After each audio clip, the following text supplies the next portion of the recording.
ઠાકોર સમાજ માટે વપરાતા એક શબ્દ પર ગુજરાત સરકારે ફરમાવ્યો પ્રતિબંધ। સામાજિક ન્યાય અને અધિકારીતા વિભાગે આ અંગે જાહેરનામું પણ બહાર પાડ્યું। ઠાકોર સમાજે આ શબ્દ પર પ્રતિબંધ મૂકવા મુખ્યમંત્રી ભૂપેન્દ્ર પટેલને રજૂઆત કરી હતી। એવામાં ઠાકોર સમાજ માટે વપરાતા શબ્દ પર પ્રતિબંધ લગાવાતા ધારાસભ્ય અલ્પેશ ઠાકોરે મુખ્યમંત્રીનો આભાર વ્યક્ત કર્યો છે।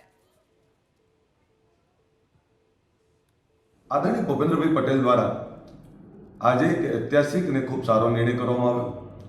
वर्षोथी घणा लोकोना एलसी अने विविध जग्याए ठाकोर समाज में जे लोको रहे छे एमना माटे क्यारेक कोई जग्याए ठाकरा शब्दनो यूज करवामां आवतो। आ शब्दने हमेश माटे एक गैजेटमांथी दूर कर्यो छे अने हवे फक्त ठाकोर समाज माटे ठाकोर शब्द ज मान्य गणाशे। એટલે હું માનું છું કે આ ભૂપેન્દ્રભાઈનો આ નિર્ણય આવકારદાયક છે, સન્માનજનક છે અને ભૂપેન્દ્રભાઈનો સ્વભાવ છે એ દરેક જ્ઞાતિ જાતિ અને તમામ લોકોનું સન્માન અને ધ્યાન રાખે છે। ત્યારે ઠાકોર સમાજ વતી હું આદરણીય ભૂપેન્દ્રભાઈનો ખૂબ ખૂબ આભાર માનું છું।